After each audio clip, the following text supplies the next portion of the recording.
యాక్టివ్గా ఉన్నారా? వెంకటేష్ గారు ధన్యవాదాలు. ప్రసాద్ నమస్కారం. గారికి, పట్టాభి గారికి, జయప్రకాష్ గారికి, అలాగే భారతీయ జనతా పార్టీ నాయకులు కూడా జై భీములు. పోలీసుల గురించి జగన్మోహన్ రెడ్డి గారు చెప్తేనే వినాలి. ఆంధ్రప్రదేశ్ లో పోలీసుల గురించి జగన్మోహన్ రెడ్డి గారు చెప్తేనే వినాలి. ఆయన ఆంధ్ర పోలీసుని నమ్మనని చెప్పింది ఆయనే, నమ్ముకున్నది ఆయనే, మళ్ళీ ఇప్పుడు నమ్మనని చెప్తుంది ఆయనే. దీనికి ముందు ఇందాక మీరు ఒక మాట అన్నారు, ఈ అచ్యుతాపురం మెడికల్ ఫ్యాక్టరీలో జరిగిన ఈ ఘోరకలిని చంద్రబాబు నాయుడు గారు హుటాహుటిన అక్కడికి వెళ్ళాడు, బాధితులు పరామర్శించాడు, మొత్తం సమీక్షించాడు. మృతుల కుటుంబాలకి ₹1 కోటి, క్షతగాత్రులకు 50 లక్షలు, స్వల్పంగా గాయపడ్డ వాళ్ళకి 25 లక్షలు వెంటనే ఆయన ఎక్స్గ్రేషియా కూడా ప్రకటించారు. నిజానికి ఇందాక మీరు అన్నట్టుగా నిజంగా ఆంధ్రప్రదేశ్ ప్రజల మీద ప్రేమ ఉంటే జగన్మోహన్ రెడ్డి గారు, ఆయన దగ్గర డబ్బులు ఉన్నాయి కదా సార్, డబ్బులు లేవుగా, ఆయన బాలకోటే కాదుగా, జగన్మోహన్ రెడ్డి కదా, ₹1 కోటి వాళ్ళు ప్రకటించాలి. అంత ఘోరకలి జరిగితే వాళ్ళని పరామర్శించడానికి కూడా మీకు మనసు రాకుండా కూర్చొని రాజకీయాలు చెప్తారేంటి? ఏంటి సార్ మీరు అంటున్నారు జగన్మోహన్ రెడ్డి గారికి పత్రిక లేదా అని మీరు అడుగుతున్నారు. ఈ మాట 5 ఏళ్ళుగా అడిగాం. ఆయనకి పత్రిక ఉంది, ఛానల్ ఉంది. అరుంధతిని, పశుపతి అరుంధతిని అన్నా మన్నిస్తాడేమో కానీ జగన్మోహన్ రెడ్డి గారు మాత్రం ఈ 3 ABN-ని, TV5-ని, ఈటీవీని కలవరిస్తాడు. మనం గతంలో చెప్పాం, గతంలో జగన్మోహన్ రెడ్డి గారికి నలుపంటే భయం. ముఖ్యమంత్రిగా ఉండగా ఎవరో నల్ల చీరలు కట్టకూడదు, నల్ల గాజులు పెట్టకూడదు, నల్ల కాటుకు వేయకూడదు, నల్ల చున్నీలు వేయకూడదు. ఇప్పుడు ఎరుపంటే భయం. అసలు ఆ పుస్తకంలో ఏముందో నాకైతే తెలియదు. పట్టాభి గారు అయితే ఇంకా జగన్మోహన్ రెడ్డి గారి పేరు రాస్తానంటున్నారు తప్ప రాశామని చెప్పట్లా. మరి రాయకుండానే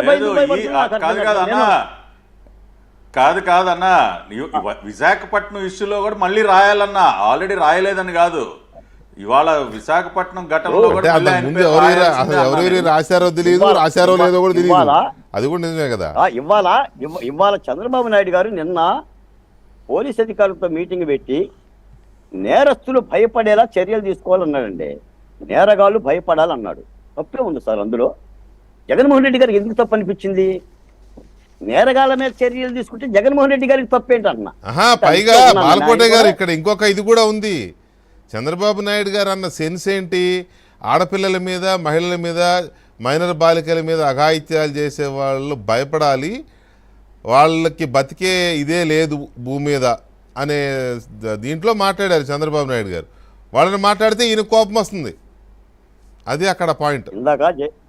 ఇందా జయప్రకాష్ గారు మాట్లాడారు, దెయ్యాలు వేదాలు వల్లించినట్లుగా అని.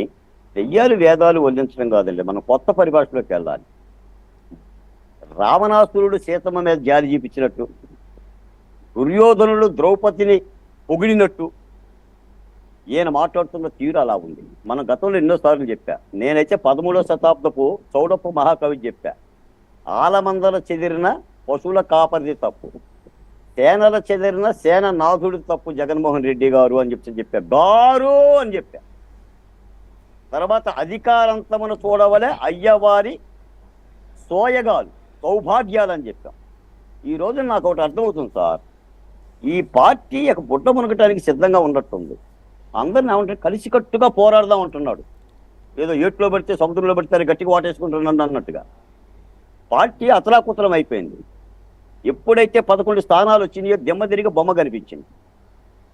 ఈయనకి ఏం చేయాలో అర్థం కావట్లా.